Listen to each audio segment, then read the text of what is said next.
எல்லாத்துக்கும் திமுக மேல பழி போட்டு தப்பிச்சா நினைக்கிற உங்களோட கனவு இன்னைக்கு ஒரு நாள் பழிச்சிருக்கலாம், என்னைக்கும் பறிக்காது. எதிர்கட்சிகள் முன் வைக்கிறாங்க என்ன அப்படின்னா, தாவேக்கா ஆட்சி அமைச்சதுக்கு பிறகுதான் இவ்வளவு குற்றங்கள் தொடர்ந்து நடந்துகிட்டு இருக்கு அப்படின்னு. இது எல்லாமே யார் ஆட்சிக்கு வந்தாலும் நடக்கும். அதாவது சிஎம் விஜய் ஆட்சிக்கு வந்துட்டனால நம்ம போலீஸ் ஸ்டேஷனையும் கோர்ட்டையும் பூட்டு போடுறது இல்லை. நம்ம அரசாட்சியிலே நடந்தது இல்லை, டெமோக்ராட்டிக் கண்ட்ரியில நடக்கிறதுக்கான வாய்ப்புகள். இது ஒரு முட்டாள்தனமான ஒரு முடிவு. அப்படிங்கும் போது என்னன்னு கேட்டீங்கன்னா, இங்க பாரபட்சம் இல்லாம நடவடிக்கை எடுக்கிறதா நம்ம யோசிக்கணும் முடியல. அதுக்கு பதிலாக நீங்க குத்தம் சொல்லிட்டு இருக்கிறது ரொம்ப கேவலமான ஒரு அரசியல்ல தான் அவங்க பண்ணிட்டு இருக்காங்க. இவங்களே ஒரு குற்றவாளிகள். அதாவது திருடன் ஒருத்தனை சொல்லிட்டு போனான், திருடன் அவனு கும்பலோட திருடனை கை நைட்டு ஓட்டினப்ப இன்னொருத்தன் போயிட்டான் பாத்தீங்களா, அந்த மாதிரி திருட்டு பசங்க தான் இந்த திருட்டு. அதாவது நம்ம ஊரை பொறுத்த வரைக்கும் லஞ்சம் ஊழல் லாவணியம் எப்படி இருக்குது அப்படின்னு கேட்டீங்கன்னா, ஒரு சாக்கடை நீங்க சுத்தம் பண்ணணும்னா ஓரளவுக்கு தான் நம்ம இறங்கி இது பண்ண முடியும். கொஞ்சம் எடுத்து வெளியில போடணும். சோ நீங்க நல்லா சொல்லுங்க, நம்ம ஊர்ல கரப்ஷன்ஸ் எந்த லெவலுக்கு இருக்கு, அதுக்கான முயற்சிகள் இந்த கவர்மெண்ட்ல எடுக்கப்படுதா இல்லையா? இன்னும் பணநாயகம் வென்றது அவன் தொகுதியில் தான். அது கண்டிப்பா முயறப்படும். அவன் பதவி பறிக்கப்படும். பாட்டில் பாலாஜியின் பதவி பதிக்கப்படும். ஊழல் மேல ஊழல், ஸ்ட்ரக்சரல் ஃப்ராட்னா செந்தில் பாலாஜி. அவரே இன்னைக்கு காலையில ஒரு விமர்சனத்தை வைக்கிறாரு. என்ன அப்படின்னா, கீழ்த்தரமா பாட்டெல்லாம் பாடுனீங்களே, இப்ப நீங்க என்ன ஆக்ஷன் எடுத்திருக்கீங்க டாஸ்மாக் துறையில அப்படின்னு ஒரு கேள்வி கேட்கிறாரு. இந்த கட்டடத்தை நம்ம உடைக்கணும். இவன் அந்த அளவுக்கு ஊடுருவி பண்ணி வச்சிருக்காங்க. அவங்க வேலைக்கு போட்டதுனா இவங்க ஆளுங்க வச்சதுதான் சட்டம்ங்கிறாங்க.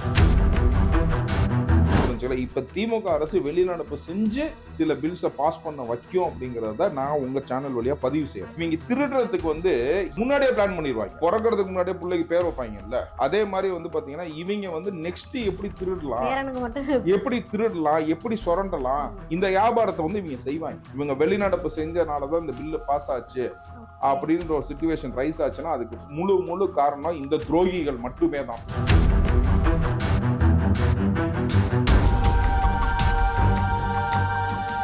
கிரெடிட் கார்டு ஓவர் டியூவா, மல்டிபிள் இஎம்ஐ ஸ்ட்ரெஸ்ஸா, இனி ஒரே இஎம்ஐல ஈஸியா மேனேஜ் பண்ணலாம். Power of one EMI. The expose நேயர்களுக்கு வணக்கம்.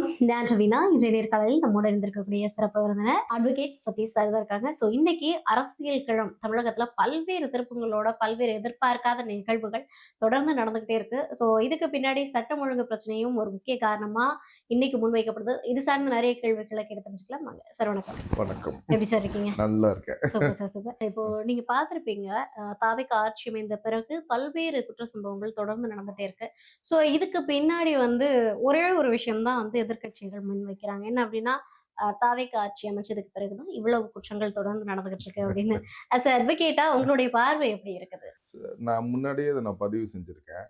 அதாவது என்னன்னு கேட்டீங்கன்னா, குற்றம்ங்கிறது நம்ம ரவுடிங்க, ஓகேங்களா, போஸ்கோ கேஸ்ல அட்டன் ஆகிறவங்க, இந்த மாதிரி கஞ்சா விற்கிறவங்க, போதை மாத்திரை விற்கிறவங்க, ஓகேங்களா, இந்த மாதிரி குடும்ப சண்டையில வெட்டிக்கிறவங்க, ஓகேங்களா, இது எல்லாமே யார் ஆட்சிக்கு வந்தாலும் நடக்கும். This is for your information. அதாவது சிஎம் விஜய் ஆட்சிக்கு வந்துட்டனால நம்ம போலீஸ் ஸ்டேஷனையும் கோர்ட்டையும் பூட்டு போடுறது இல்லை. How we do this, how we do the blind spots of it, and how we conduct the investigation and how we get the remedy for all these things. புரிஞ்சுங்களா? இது எந்த அரசாட்சியிலுமே யாருமே அரசாட்சியிலே நடந்தது இல்லை, டெமோக்ராட்டிக் கண்ட்ரியில நடக்கிறதுக்கான வாய்ப்புகள். இது ஒரு முட்டாள்தனமான ஒரு முடிவு. என்ன ஒரு டிஃபரன்ஸ் அப்படின்னு கேட்டீங்கன்னா, what the previous government was doing, what this government has been doing அப்படின்றது மட்டும் டிஃபரன்ஸ் என்னன்னு சொல்லணும்னா, நான் ஒரே ஒரு கேள்வி கேட்குறேன், யார் அந்த சார்? பதில் இருக்கா உங்கள்கிட்ட? இல்லை. இது ஏன்னு கேட்டீங்கன்னா, யார் அந்த சாருங்கிறத நம்ம யாரை குறிக்கிறோம்? இன்ன வரைக்கும் நம்ம திமுக பிரமுகர் ஒருத்தர் அப்படிங்கிறத நம்ம குறிக்கிறோமா இல்லையா? இந்த ஆட்சியில பாத்தீங்கன்னா அதே விதத்துல தாவேக்கால ஒருத்தர் தப்பு செஞ்சிருந்தாருன்னா அவரை உடனே சஸ்பெண்ட் பண்றாங்க, ஓகேங்களா, அவர் மேல நடவடிக்கை எடுக்கிறாங்க. புரிஞ்சுங்களா? அப்படிங்கும் போது என்னன்னு கேட்டீங்கன்னா, இங்க பாரபட்சம் இல்லாம நடவடிக்கை எடுக்கிறதா நம்ம யோசிக்கணும் முடியல. புரிஞ்சுங்களா? அதுக்கு பதிலாக நீங்க குத்தம் சொல்லிட்டு இருக்கிறது ரொம்ப கேவலமான ஒரு அரசியல்ல தான் அவங்க பண்ணிட்டு இருக்காங்க. இவங்களே குற்றவாளிகள், இவங்களே ஒரு குற்றவாளிகள். புரிஞ்சுங்களா? இந்த குற்றவாளிகள் அதாவது திருடன் ஒருத்தனை சொல்லிட்டு போனான், திருடன் அவனு கும்பலோட திருடனை கை நைட்டு ஓட்டினப்ப இன்னொருத்தன் போயிட்டான் பாத்தீங்களா, அந்த மாதிரி திருட்டு பசங்க தான் இந்த திருட்டு திமுக. புரிஞ்சுங்களா? வேற ஸ்ட்ரைட்டாவே நம்ம இதை சொல்ல வேண்டியது, இந்த மாதிரி திருட்டு பசங்க தான் இந்த திருட்டு திமுக. சோ இதுதான் என்னோட ஸ்ட்ரைட்டான பதில். இதுதான் நடைமுறைக்கு சாத்தியமான ஒரு விஷயம். Are we doing the right investigation? ஆவி க்ளோசிங் த இன்வெஸ்டிகேஷன். தாவேகானார் வந்து எதையாச்சும் தப்பு செய்யறாங்களா அப்படின்னு நீங்க சொன்னீங்கன்னா அதற்கான பதில் நான் சொல்லலாம். புரிஞ்சுங்களா? ஆனா தாவேகா கரெக்டான இன்வெஸ்டிகேஷன் பண்ணிட்டு இருக்கு, அவங்க கட்சிக்காரங்க தப்பு பண்ணாலும் நடவடிக்கை எடுக்கிறேங்கிறாரு. எவனாச்சும் ஆடணும்னு முடிவு பண்ணீங்கன்னா தொலைச்சிருவேன் இருக்காரு. புரிஞ்சுங்களா? இதுக்கு மேல வந்து ஒரு முதலமைச்சர் என்ன பண்ண முடியும்? புரிஞ்சுங்களா? சோ இதெல்லாம் வந்து அவங்களோட வயிற்றுச்சலான பேச்சு மட்டும்தான், வேற ஒண்ணும் கிடையாது. அதுக்கு வந்து நான் தான் எப்போதுமே எல்லா இன்டர்வியூல நான் சொல்றது என்னன்னு கேட்டீங்கன்னா, அவங்க காதுல போய் சேரட்டும். டெய்லி 3 வேளை 1 ஸ்பூன் ஜெலுசல் குடிக்க சொல்லுங்க. ஓகேங்களா? சாப்பாட்டுக்கு முன்னாடி. வயிற்றுச்சல் கொஞ்சம் அடங்கும். அடங்குமா என்னன்னு தெரியல. அன்னைக்கு காலையில நீங்க பாத்திருப்பீங்க ஒரு பிரஸ் மீட். யார் அப்படின்னு பார்த்தா நம்ம செந்தில் பாலாஜி அவர்கள். அவங்க ஒரு விஷயம் சொல்றாங்க. முதலமைச்சரா இருந்து நீங்க வந்து சட்டம் ஒழுங்குக்கு வந்து கால அவகாசம் எல்லாம் கேட்க கூடாது அப்படின்னு. இதை எப்படி பாக்குறீங்க? ஏன்னா அவங்க ஆட்சியில என்ன நடந்தது அப்படின்றது தமிழக மக்கள் எல்லாருக்குமே நான் ஒண்ணு தெரிஞ்சு. சொன்னேன் பாத்தீங்களா? திருடன் திருடன் ஒன்னானு. திருடன் திருடன் இன்னொருத்தனை காட்டிட்டு விரல காட்டிட்டு கண்டிப்பா ஓடுவாங்க அப்படின்னு. அந்த முதல் திருடனே செந்தில் பாலாஜி தான். ஓகேங்களா? இது உலகம் அறிஞ்சது. இதை நான் சொல்லிதான் மக்களுக்கு எல்லாத்துக்கும் தெரியும். புரிஞ்சுங்களா? இப்பயே வந்து இந்த டிரான்ஸ்ஃபார்மர் ஊழல் கேஸ் இருக்கு. இப்ப இபில வந்து பாத்தீங்கன்னா இன்னைக்கு 18 ஹார்ட் டிஸ்க் வந்து மிஸ்ஸிங் ஆயிருக்கு. புரிஞ்சுங்களா? இதுக்கு பின்னாடி யார் இருப்பாங்கங்கிறது நமக்கு தெரியுது. புரிஞ்சுங்களா? சோ உனக்கு வந்து நீ ஊடுருவி வச்சிருக்க. அதாவது நம்ம ஊரை பொறுத்த வரைக்கும் லஞ்சம், ஊழல், லாவணியம் வந்து எப்படி இருக்குது அப்படின்னு கேட்டீங்கன்னா, டு தி கிரேட்டஸ்ட் கார்பேஜ் மாதிரி இருக்குது. ஒரு சாக்கடை வந்து நீங்க சுத்தம் பண்ணணும்னா நீங்க வந்து ஒரு மனிதர் வந்து நம்ம ஷூ போட்டிருக்கோம், ஓரளவுக்கு தான் நம்ம இறங்கி இது பண்ண முடியும். ஸோ கொஞ்சம் எடுத்து வெளியில போடணும். ஸோ நீங்க நல்லா சொல்லுங்க, நம்ம ஊர்ல கரப்ஷன்ஸ் எந்த லெவலுக்கு இருக்கு? நான் வந்து ப்ரீவியஸா நான் சொல்றேன், ஒரு இந்த கவர்மெண்ட் ஃபார்ம் ஆகிறதுக்கு முன்னாடி எந்த டிபார்ட்மெண்ட்லயாச்சும் நீங்க லஞ்சம் கொடுக்காம வேலையை நடத்திருக்கீங்கன்னு சொல்லுங்க. புரிஞ்சுங்களா? பட் ஆனா அதுக்கான முயற்சிகள் வந்து இந்த கவர்மெண்ட்ல எடுக்கப்படுதா இல்லையா? புரிஞ்சுங்களா? 26 நீங்க நார்மலா சொல்றேன், கசடு டாஸ்மார்க்கே நீங்க எடுத்துக்கோங்க, 26 பேரை சஸ்பெண்ட் பண்ணிருக்காங்க. எக்ஸ்ட்ரா 10 ரூபா வாங்கினது கண்ட்ரோல் பண்ண முடியல, சஸ்பெண்ட் பண்றாங்க. புரிஞ்சுங்களா? என்னன்னு கேட்டீங்கன்னா, இந்த சிண்டிகேட்டை உருவாக்குனதே செந்தில் பாலாஜி தான், பாட்டில் பாலாஜி தான். புரிஞ்சுங்களா? இந்த சிண்டிகேட்டை உருவாக்குனதே பாட்டில் பாலாஜிங்க. நீங்க வந்து எவ்வளோ 5000 கடை இருக்குன்னா அதுல ஒரு சிண்டிகேட்டை உருவாக்கி அந்த அளவுக்கு நீ ராஜ்யம் பண்ணி வச்சிருக்க. நீ வந்து ஒரு கட்டமைப்பா நீ ஒன்றும் பண்ணி வச்சிருக்கன்னா நீங்க உடைக்கிறதுக்கு எவ்வளவு நேரம் ஆகும்? புரிஞ்சுங்களா? இதெல்லாம் வந்து சிண்டிகேட்டுங்க. இதெல்லாம் கம்ப்ளீட் சிண்டிகேட், கரப்ஷன் சிண்டிகேட். புரிஞ்சுங்களா? இப்ப அதே மாதிரி வந்து பாத்தீங்கன்னா ஊழல் செய்யற ஒருத்தனும் வந்து பாத்தீங்கன்னா இன்னைக்கு திருட்டு போகுது இது பண்ணா ஊழியர்கள். புரிஞ்சு, ஏய் என் மேல அந்த கேஸ்னா போட வேணாம், அந்த 18 ஆர்டிஸ்ட்க்கு எடு, உனக்கு 50 கோடி ரூபா கொடுக்குறேன், 100 கோடி ரூபா கொடுக்குறேன் அப்படின்னா ஏன்னா அவன் எடுத்துட்டு போறான். அவன் சம்பளம் வாங்கி என்ன 1 லட்ச ரூபா மாசம் சம்பளம் கொடுப்பாங்க கவர்மெண்ட்ல. இன்னும் அவனுக்கு 10 வருஷம் சர்வீஸ் இருக்குன்னு வச்சுக்கோங்க, அவன் எவ்வளவு சம்பாதிக்க போறான்?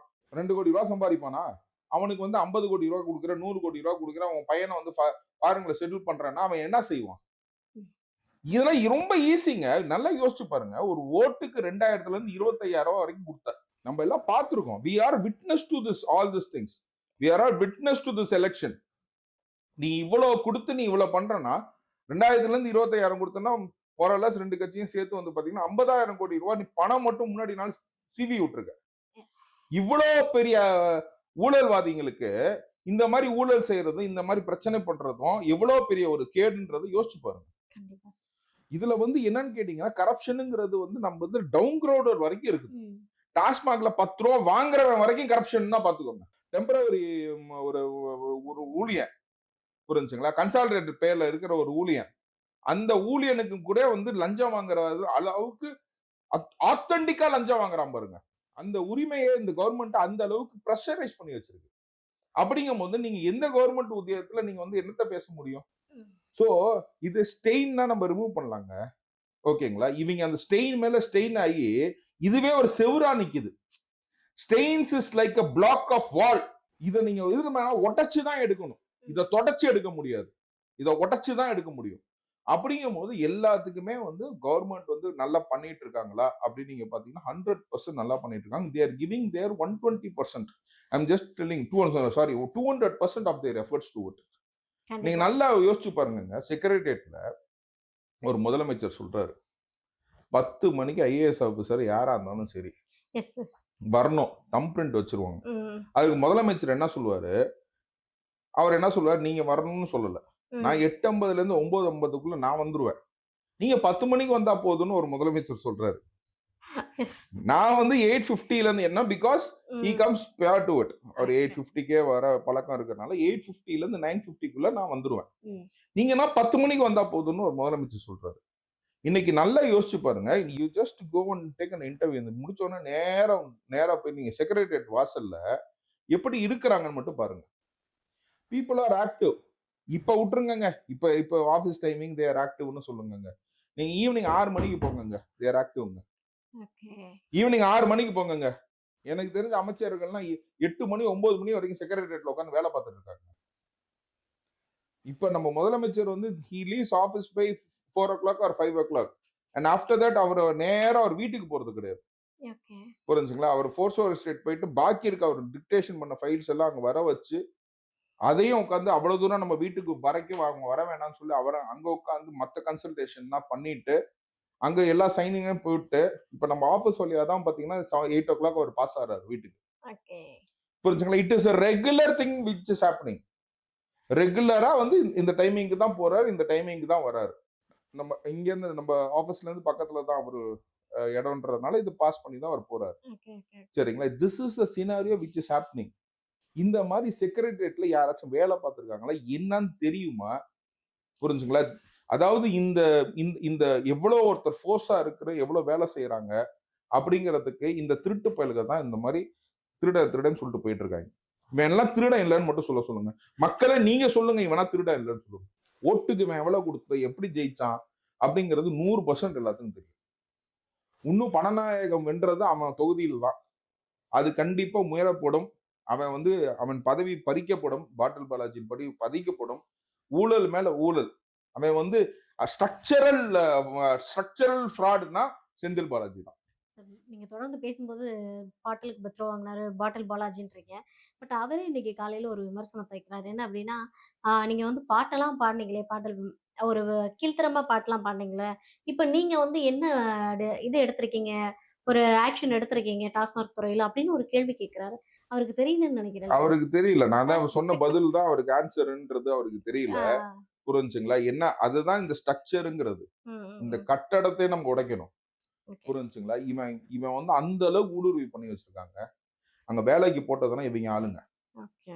புரிஞ்சுங்களா? இவங்க வந்து வச்சதுதான் சட்டம்ங்கிறாங்க. எனக்கு தெரிஞ்சு இந்த டாஸ்மாக வந்து எனக்கு தெரிஞ்சு ஒழிக்கிறதுக்கு வந்து இப்ப சஸ்பென்ஷன் 26 பேரை பண்றாங்க. 717 கடையை மூடி இருக்காங்க.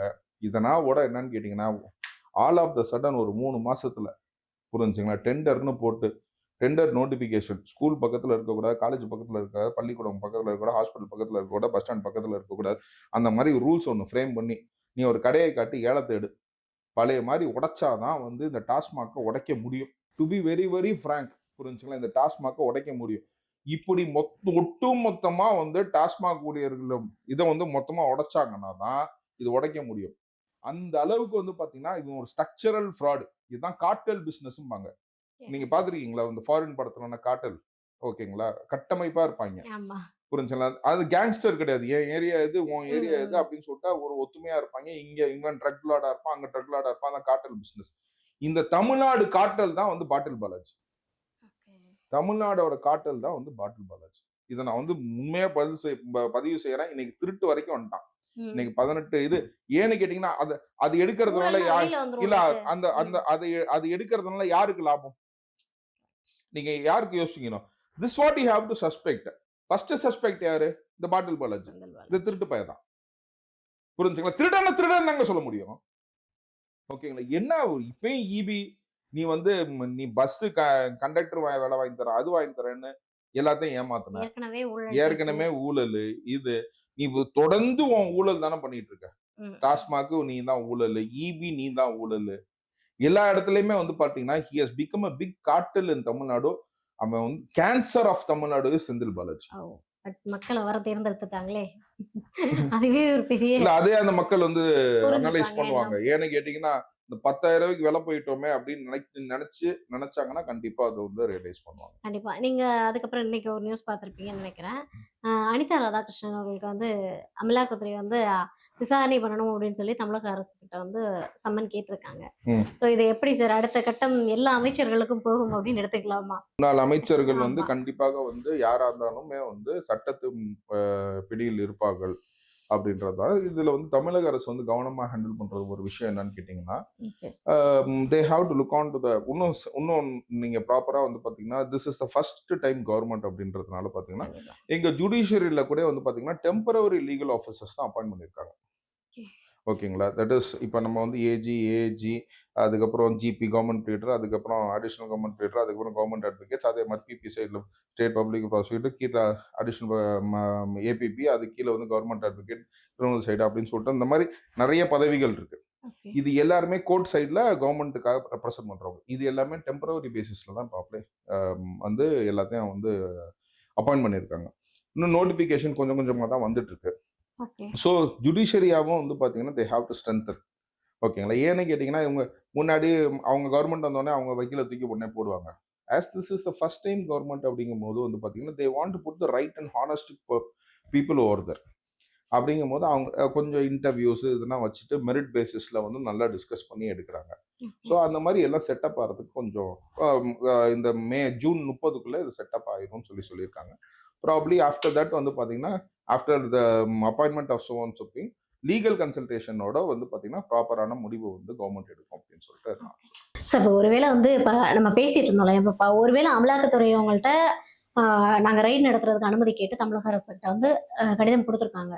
தமிழக அரசு வந்து அனுமதி கொடுக்குமா? ஏன்னா இப்போ ப்ராப்பராக வந்து இன்வெஸ்டிகேஷன் அப்படின்றது தமிழ்நாட்டில் தான் நடக்கும். ஏன்னா ஊழல் பண்ணியிருக்க அமைச்சர்கள் வந்து நிறைய பேருன்றது காமனாக பப்ளிக்கு தெரியும். ஆனால் ஆக்ஷன் எடுக்க முடியல. ஏன்னா முன்னாடி அவங்க எல்லாருமே அமைச்சராக இருந்தாங்க. பட் இப்போ அமலாக்கத்துறை உள்ள வர்றாங்க அப்படின்னா அதுக்கு பெர்மிஷன் தமிழக அரசு கொடுக்குமா? இல்லை, ஆக்சுவலாக வந்து அதை கொடுக்கணும்னு சொல்லி நான் சொல்லுவேன், பட் நாட் இமீடியட்லி. ஓகே. அதை நான் கொடுக்கணும்னு சொல்லுவேன், நாட் இமீடியட்லி. ரீசன் இந்த சென்சஸ் இந்த மாதிரி விஷயத்துல என்ன ஆயிரும்னு கேட்டிங்கன்னா, இப்போ வந்து அவங்க வந்து எல்லா டாக்குமெண்ட்ஸும் அழுட்டு போயிட்டாங்கன்னு வச்சுக்கோங்க. இப்போ அந்த டாக்குமெண்ட்ஸ் பின்னாடி நம்ம சுத்த முடியாது. So the thing in the census I will suggest thus நம்ம டிபிஎஸ்சியில் நம்ம லோக்கலாக வந்து அவங்க மேலே கேஸ் ஃபைல் பண்ணி எல்லா டாக்குமெண்ட்ஸையும் நம்ம பெக்யூர் பண்ணி நம்ம எல்லாம் பர்ஃபெக்ட் ஆன பிறகு then we can ask the central to get into the force. I will say that we should not give immediately. ஏன்னு கேட்டிங்கன்னா நான் அரசியல் ரீதியாகவும் நீங்கள் பார்த்தீங்கன்னா இன்னைக்கு இவங்க ரெண்டு பேருமே கூட்டு அப்படிங்கிறது தான் நம்ம பார்க்குறோம். For an example they have lot of relationship with BJP. அது கள்ள உறவுகள்னு நம்ம சொல்லுவோம், புரிஞ்சுங்களா? அது இப்போ கொஞ்ச நாளில் வந்து பார்த்தீங்கன்னா 2029 எலெக்ஷனில் நல்ல உறவாகவே மாறப்போகுது. Okay, they'll say that they have only business relationship with BJP. அதாவது வியாபார ரீதியாக தான் தொடர்பு வச்சிருக்கோம் அவங்க. ஏன்னா பொலிட்டிக்கலே வந்து வியாபாரமாக தான் பார்ப்பாங்க. ஸோ அப்படிங்கும்போது வந்து பார்த்தீங்கன்னா பிஜேபியை நம்ம நம்ப முடியாது. They are not against DMK, they are in hands with DMK. கைகூலிங்கள்ன்றதுனால உடனே நம்ம ஹேண்ட் ஓவர் பண்ணக்கூடாது. நம்ம டிவிஎஸ்சியில் அவங்க பேரில் நம்ம கேஸ் ரிஜிஸ்டர் பண்ணி ஆஃப்டர் பெக்யூரிங் ஆல் திஸ் டாக்குமெண்ட்ஸ், இன்னைக்கு பாருங்க இன்னைக்கு 18 ஹார்ட் டிஸ்கான இந்த மாதிரி வந்து எல்லா டாக்குமெண்ட்ஸையும் நம்ம பெக்யூர் பண்ணிட்டு நம்மள்ட்ட வேணும்னா they can take a copy of the document. ஓகேங்களா? நம்ம போய் அவங்கள்ட்ட நெக்ஸ்ட் போய் டாக்குமெண்ட்டுக்கு நின்னோம் அப்படின்னா it will become a very tough choice for us. புரிஞ்சுங்களா? அதனால வந்து they should give the liberty for them to do it. But நம்ம தமிழக அரசும் hence it is very very early for us. நம்ம ஃபர்ஸ்ட் கவர்மெண்ட் ஸ்டெபிலைஸ் பண்றதுக்கு முன்னாடியே வந்து இதை ஆரம்பிக்க முடியாது. It is a secondary pressure which is building on the government. சீக்கிரமா வந்து அவங்களுக்கு ஒரு எஃப்ஐஆரை போட்டு அவங்கள்ட்ட இருக்கிறதுனா நம்ம பெக்யூர் பண்ணிட்டு இதுக்கு ஒரு ஸ்பெஷல் டீம் போட்டு அவங்க ஒர்க் பண்ணணும். ஓகேங்களா? ஒர்க் பண்ணி இந்த எல்லாமே சீக்கிரமா இது பண்ணிட்டு தென் இடிக்கு வந்து பர்மிஷன் கொடுத்து let them proceed as they want. புரிஞ்சுங்களா? அவங்க ப்ரொசீட் பண்றாங்களோ இல்லையோ, தமிழக அரசு ப்ரொசீட் பண்ணணும்னா டாக்குமெண்ட்ஸ் நம்ம கஸ்டடியில் இருக்கணும். அதுக்காக நம்ம எஃப்ஐஆர் போட்டு நம்ம ஃபர்ஸ்ட் ப்ரொசீட் பண்ணணுங்கிறது தான் என்னோட suggestion to this government. Okay. Vijay sir ஒரு விஷயம் சொல்லியிருந்தாங்க எலெக்ஷனுக்கு முன்னாடி, நீங்க நோட் பண்ணியிருப்பீங்கன்னு நினைக்கிறேன்.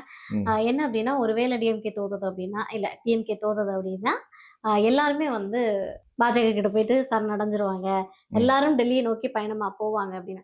ஸோ இந்த சுச்சுவேஷன்ல வந்து அமலாக்கத்துறை வந்து ஒரு கடிதம் கேட்டிருக்கிறது அப்படின்றது பெரிய கேள்விக்குறியா தான் ஆகுது. உண்மையாவே that is the same thing. நான் தான் சொல்றேன்ல, இந்த கள்ள உறவு வந்து நல்ல உறவா வந்து 2029 எலெக்ஷன்ல நீங்க வேணா பாருங்க. இப்பயே வந்து நான் பாருங்க, நம்ம நம்ம சட்டசபையில இருந்து அவங்க எந்திரிச்சு போய் வெளிநடப்பு செஞ்சாங்கல்ல, ஆமா. அதே மாதிரி வந்து பாத்தீங்கன்னா இப்ப லோக்சபால இவங்க ஆளுங்க 40 பேர் இருக்காங்களா, ம். ஓகேங்களா. இப்ப என்ன பண்ணுவாங்கன்னு கேட்டீங்கன்னா, நாங்க வெளிநடப்பு செய்யறோம் ம். அப்படின்னு சொல்லுவாங்க. இப்ப 234 பேத்துல இவங்க ஆளுங்க எல்லாம் சேர்ந்து வெளிநடப்பு செய்ய, ஃபார் அன் எக்ஸாம்பிள் ஓகே. வெளிநடப்பு செய்யறாங்க. 200 இப்ப 500 பேத்துக்கு, இப்ப 234 பேத்துக்கு வந்து 200 and how much you want, 200 and 250 plus 543 பேர்ல. ஓகே, 543 பேர் அப்படின்னா வந்து 273 ஓட்ஸ் வேணும். ஓகே. புரிஞ்சுங்களா. இவங்க ஒரு 40 ஓட்டு, ஸோ ரவுண்டா சொல்றேன், ஒரு 500 ஓட்டு இவங்க வச்சிருக்காங்கன்னு வச்சுக்கோங்க. அதுக்கு பாதி எவ்வளோ பார்த்தீங்கன்னா 250 தான். இவங்க வெளிநடப்பு செஞ்சாங்கன்னா, இவங்க வெளிநடப்பு செஞ்சாவே 250 அவங்க கையில இருக்கு ஏற்கனவே. ஓகே. நிறைய பில்ஸ் பாஸ் ஆயிரும். இதுதான் நான் சொல்றேன். இவங்க வந்து இவங்க வெளிநடப்பு இங்க தமிழக அரசு இங்க ஓட்டு போடாம வெளிநடப்பு செஞ்சாங்க, அதே மாதிரி நாங்க அங்க வெளிநடப்பு செஞ்சோம்பாங்க. புரிஞ்சுங்களா. அப்படிங்கும் போது நிறைய பில்ஸ் நம்ம கவர்மெண்ட்டுக்கு அகெயின்ஸ்டாவும் பாஸ் ஆகிறதுக்கான நிறைய வாய்ப்புகளும் இருக்குது இவங்க ஓகே. வெளிநடப்பு செய்யறதுனால. ம், ம். இதை நான் மக்கள்கிட்ட சுட்டி காட்டணும். இவங்க வெளிநடப்பு செய்யறதுங்கிறது உன்னோட உரிமையை நீ விட்டு கொடுத்துட்டு வரையினா இன்னொருத்தனுக்கு அது உபயமா இருக்கும். புரியுதுங்களா. இப்ப உங்க வெளிநடப்பு செஞ்சாங்கன்னா 500 பேர் தான், 500 எம்பி தான் உட்கார்ந்துருக்காங்கன்னா 500க்கு பாதி எவ்வளோ, 250 பேர். 250 பேருக்கு அவங்கள்ட்ட ஆளுங்க இருக்காங்களா, ம். பிஜேபியில இருக்கிறாங்க. இருக்காங்க. இப்ப நம்ம ஒருத்தர் வந்து விலகினா கூட, சந்திரபாபு நிதிஷ் யார் விலகினா கூட 250 வச்சு அவங்க மேனேஜ் பண்ணிட முடியும். புரிஞ்சுங்களா. இப்ப திமுக அரசு வெளிநடப்பு செஞ்சு சில பில்ஸை பாஸ் பண்ண வைக்கும் அப்படிங்கறத நான் உங்க சேனல் வழியா பதிவு செய்யறேன். ஓகே. புரிஞ்சுங்களா. அந்த மாதிரி வந்து பாத்தீங்கன்னா இவங்க திருடுறதுக்கு வந்து முன்னாடியே பிளான் பண்ணிடுவாங்க. ஓகே. புரிஞ்சுங்களா. பிறக்கிறதுக்கு முன்னாடியே பிள்ளைக்கு பேர் வைப்பாங்கல்ல, அதே மாதிரி வந்து பாத்தீங்கன்னா இவங்க வந்து நெக்ஸ்ட் எப்படி திருடலாம், பேரனுக்கு மட்டும் எப்படி சுரண்டலாம், ம். எப்படின்னா வந்து மக்களை மறைச்சு, கண்ணை மறைச்சு நம்ம வந்து இன்னொருத்தவங்கள்ட்ட வியாபாரம் பேசலாம், இந்த வியாபாரத்தை வந்து இவங்க செய்வாங்க. புரிஞ்சுங்களா. இதுதான் இந்த திமுகவோட புத்தி.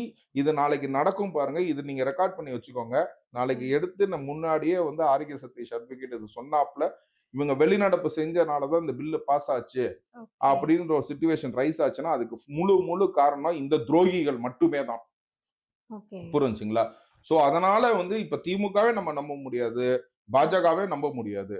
அப்படிங்கும் போது எஃப்ஐஆர் போட்டு எல்லா டாக்குமெண்ட்ஸ் எல்லாத்தையுமே நம்ம கஸ்டடியில எடுத்ததுக்கு அப்புறம் தான் இடி பர்மிஷன் கொடுக்கணும்னு சொல்லிட்டு, இது என்னோட கருத்து அஸ் அன் அட்வொகேட்டா, ஆஸ் எ எம்பி ப்ரொசீடிங். நான் சிவில்ஸும் எடுப்போம், நம்ம இந்த சைடும் நம்ம பாக்குறதுனால வந்து நான் சொல்றேன். ஏன்னா டாக்குமெண்ட்ஸ் போயிருச்சு அப்படின்னா அவங்கள்ட்ட வந்து டாக்குமெண்ட் வாங்குறதுக்கு எவ்வளவு கஷ்டம், எவ்வளவு டிலே நடக்குதுங்கிறது எனக்கு தெரியும். ஓகேங்களா. எங்க வழக்குகளே நாங்க பார்த்துட்டு இருக்கோம். அந்த எக்ஸ்பீரியன்ஸ் வச்சு நான் சொல்றேன். ம். புரிஞ்சுங்களா. It is a combination of civil and criminal proceeding. ஏன்னா டாக்குமெண்ட்ஸ் நம்ம பார்ப்போம், கிரிமினல் சைட்ல ஹேண்டில் பண்றவங்க நம்ம இந்த மாதிரி ஹேண்டில் பண்ணியிருக்க மாட்டாங்க. ஓகே. ஸோ இதை வந்து நம்ம விட்டு கொடுக்க கூடாது. இந்த டாக்குமெண்ட்ஸ்னா it is essential documents for us. After securing all the documents, witness, everything, நம்ம வேலையை முடிச்சதுக்கு அப்புறம் தான் இடிக்கு பர்மிஷன் கொடுக்கணும்னு சொல்லிட்டு நான் சொல்றேன். இடிக்கு பர்மிஷன் கொடுக்காதனால நம்ம திமுகவுக்கு வந்து ஒத்து ஊதுறோம்னு நினைக்க கூடாது.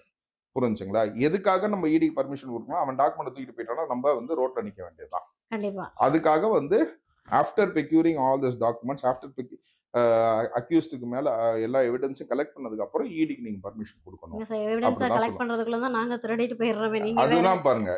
இந்த கார்பேஜ்ங்கிறது அதான் நான் சொல்றேன். இந்த ம். ஸ்டெயினுங்கிற இட் ஹஸ் பிகம் அ வால். ஓகேங்களா. ஒரு சாயங்கிறது ஒரு வால், ஒரு வச்சு அழிக்கிற மாதிரி கிடையாது, திரும்ப பெயிண்ட் பண்ற மாதிரி கிடையாது. அடர்த்தியான கசடுகளா நிக்குது. கிரெடிட் கார்டு ஓவர் ஜீவா மல்டிபிள் இஎம்ஐ ஸ்ட்ரெஸ்ஸா இனி ஒரே இஎம்ஐல ஈஸியா மேனேஜ் பண்ணலாம். Power of one EMI.